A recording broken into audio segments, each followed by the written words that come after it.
Bonjour, je suis Sandra Ganval, je suis écrivaine indépendante. Je vous souhaite la bienvenue sur ma chaîne. Je vous invite à vous abonner. Je vous invite à liker cette vidéo. Mes livres sont disponibles sur Amazon et vous devez les découvrir de toute urgence. Abonnez-vous à mon blog et je vous souhaite une bonne visite sur ma chaîne.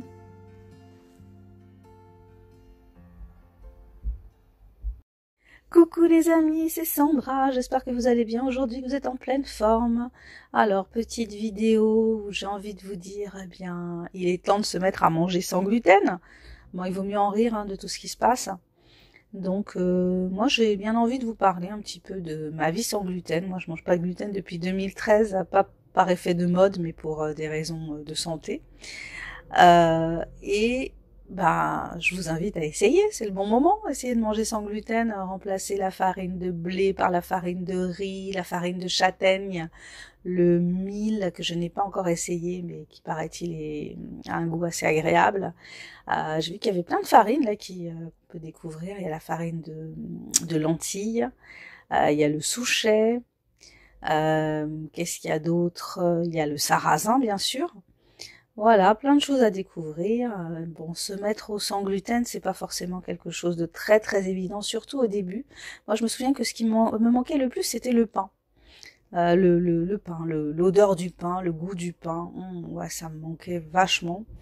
Et puis depuis 2013, ça me manque plus du tout en fait. Je me passe très bien très bien de farine de blé. Vu les effets que ça avait sur moi, ça me manque pas du tout. Donc, si vous avez envie de vous mettre au sans gluten, en fait, il faut vraiment vous préparer psychologiquement et puis préparer des substituts, en fait.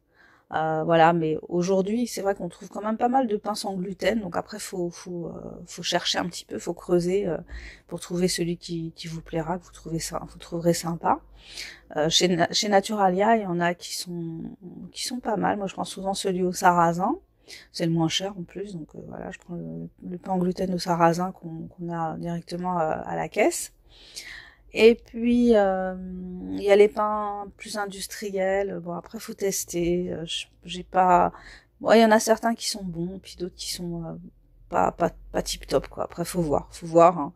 C'est vrai qu'au début on est quand même assez déstabilisé quand on commence à manger sans gluten parce que c'est pas on est habitué au goût de la farine, hein, mais bon, petit à petit, on finit par trouver ses marques et puis avoir une alimentation beaucoup plus variée. Et puis c'est pas si compliqué que ça hein, finalement. C'est assez facile quoi de manger du gluten. En fait, c'est la facilité. Hein. Tu vas faire cuire des pâtes. Tu vas manger un sandwich. Tu vas manger un hamburger. Tu vas manger, je sais pas moi, comment ça s'appelle, des quiches, voilà, des trucs comme ça. Et donc quand tu manges plus ça, en fait t'es un petit peu perdu au début parce que tu dis bon si je mange pas ça, qu'est-ce que je vais manger à la place? Et faut que tu fasses preuve d'un petit peu d'imagination, que tu ouvres tes papilles aussi hein, pour découvrir d'autres goûts, d'autres sensations. Et puis petit à petit, tu t'y fais, tu trouves des substituts. Et tu apprends parce que le problème qui peut se poser au départ, c'est que tu as faim. Moi, j'avais faim au début parce que j'arrivais pas vraiment à compenser avec les trucs sans gluten, en fait. Donc, j'avais faim. Et puis, petit à petit, j'ai appris tout ce qu'il y avait à savoir hein, pour pouvoir avoir une alimentation sans farine de blé, sans dérivés de farine de blé.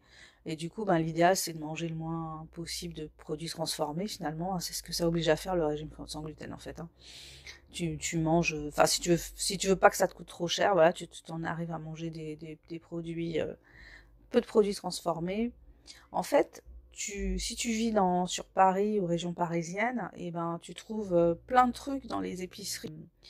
Les épiceries indiennes, les épiceries chinoises, farine de riz, farine de maïs pas très chère, voilà. Puis avec ça, tu peux remplacer, compenser Au niveau de la texture, c'est peut-être un peu compliqué au début quand on veut faire des trucs. C'est pas la même texture quoi qu'avec la farine de blé, mais en tâtonnant, en explorant, on finit par s'y faire très très facilement.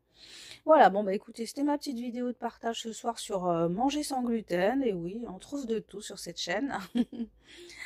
Et vous me direz si ça vous a intéressé.